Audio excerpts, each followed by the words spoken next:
In a kingdom where dreams were forbidden and kindness was mocked, lived a girl hidden in the ashes. They called her Cinderella. No one believed her life could change. But one night, when the clock struck 12, destiny itself bent its rules.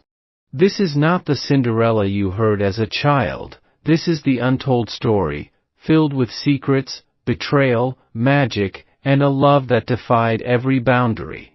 Stay with me till the end, because once you enter this story, you won't want to leave until the last word is spoken. Long ago, in a kingdom of dazzling castles and dusty villages, lived a girl named Cinderella.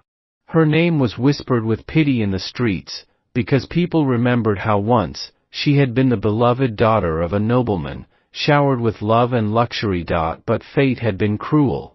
Her mother had died when she was very young, and though her father remarried to give her a family again, he too soon passed away, leaving Cinderella in the care of her stepmother and two stepsisters. The stepmother was elegant on the outside but filled with envy on the inside. She could not bear the memory of Cinderella's real mother, who was once known as the most graceful woman in the kingdom. To her, every glance at Cinderella's beauty was a bitter reminder of her own insecurities.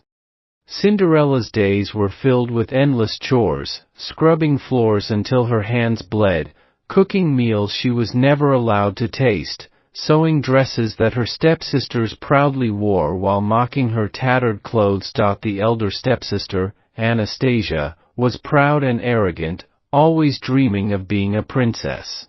The younger, Drizella, was silly but mean-spirited, finding joy in laughing at Cinderella's misery. And yet, in her heart, Cinderella carried kindness. She found comfort in small things, in talking to the birds on the windowsill, in feeding a stray dog who wagged his tail whenever he saw her, and in dreaming under the stars about a world where she could simply be herself. One morning, trumpets echoed through the kingdom. A royal messenger announced that the king and queen were hosting a grand ball for their son, the prince. Every young maiden was invited, for the prince was to choose his bride. The whole kingdom erupted with excitement. Tailors stitched gowns, cobblers polished shoes, and perfumers mixed sweet fragrances. At Cinderella's house, the stepsisters shrieked with joy. They demanded new gowns, jewelry, and hours of preparation. Cinderella stitched their dresses with careful hands, though each poke of the needle felt like a reminder of her own exclusion.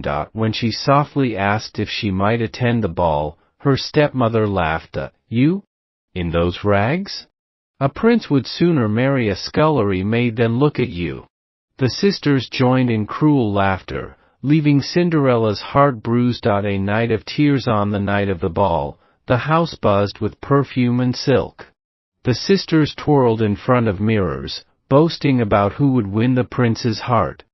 Finally, they swept into the carriage, leaving behind a silent house and a weeping girl. Cinderella sat by the hearth, tears staining her cheeks. If only I could have one night, one chance, to be seen as who I truly am. The fairy godmother appears at that moment. A gentle light filled the room. From the shadow stepped a woman wrapped in shimmering robes, her eyes kind but powerful. My dear child, she said softly, why do you cry? Cinderella looked up in awe. Because I have nothing. No dress, no carriage, no chance to see the world beyond these walls. The woman smiled. You have kindness, courage, and a heart that still dreams. That is more than enough. I am your fairy godmother, and tonight, you shall go to the ball. With a wave of her wand, magic rippled through the air. A pumpkin turned into a golden carriage. Mice became proud white horses. Her ragged dress shimmered into a gown spun from moonlight, sparkling with diamonds. On her feet appeared delicate glass slippers, glowing with enchantment. But the godmother warned, this magic will fade at midnight. Before the last stroke of 12, you must return. Cinderella's heart soared as she stepped into the carriage. For the first time, hope carried her forward. The royal ball, the palace glittered with chandeliers and music filled the air. Noble ladies in gowns paraded before the prince, each trying to capture his eye. But his expression was distant, as though his heart was searching for someone unseen. Then, the doors opened. Gasps filled the hall. Cinderella entered, every step graceful, every breath like a song. Her gown shimmered, her eyes sparkled, and her presence silenced the crowd. The prince's gaze locked onto hers as if the world had vanished around them. He approached her and bowed. "May I have this dance?" As they danced, time melted away. They spoke not just of the ball, but of their dreams, fears, and hearts.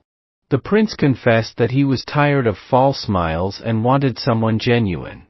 Cinderella, without revealing her identity, spoke of a simple life, of kindness, and of freedom. For the first time in years, she felt seen. The midnight escaped. But then, dong! Dong! The clock began to strike. Cinderella's heart raced. "I must go," she gasped, pulling away. The prince reached for her hand. "Wait! Tell me your name." But she was gone, rushing down the marble stairs, leaving behind only one glass slipper that clattered on the steps. The prince picked it up, his heart pounding. "Whoever she is, I will find her." The search for the mysterious girl. The next morning, the prince set out across the kingdom with the glass slipper.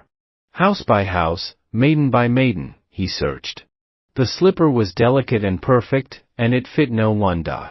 At Cinderella's home, the stepsisters shoved and pushed, each trying to force their foot inside. The elder even cried out in pain, pretending it fit, but the slipper would not accept her. The prince, disheartened, turned to leave. But then Cinderella stepped forward, her clothes plain but her eyes shining with quiet dignity. "May I try?" she asked softly. The stepsisters burst into laughter. "Her? She's nothing but a servant."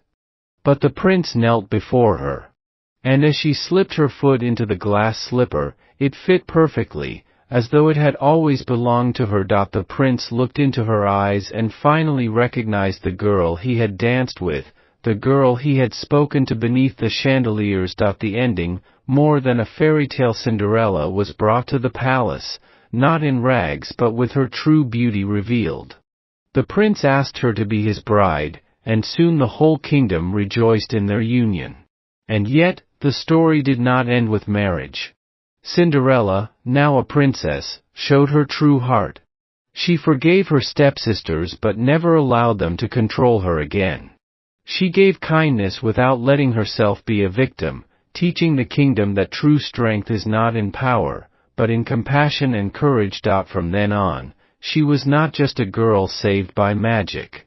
She was a queen of her own destiny. Sparkle's moral: kindness may be mocked, but it never goes to waste. True worth is not in gowns or titles, but in the strength of the heart. Even in the darkest ashes, a flame of hope can rise. My friends, this is my new channel, and your one small act of love, just a single subscribe, can become a huge strength for me. Your support is my motivation, so I can keep creating beautiful videos for you. Please make this little effort of mine a part of your prayers and your support.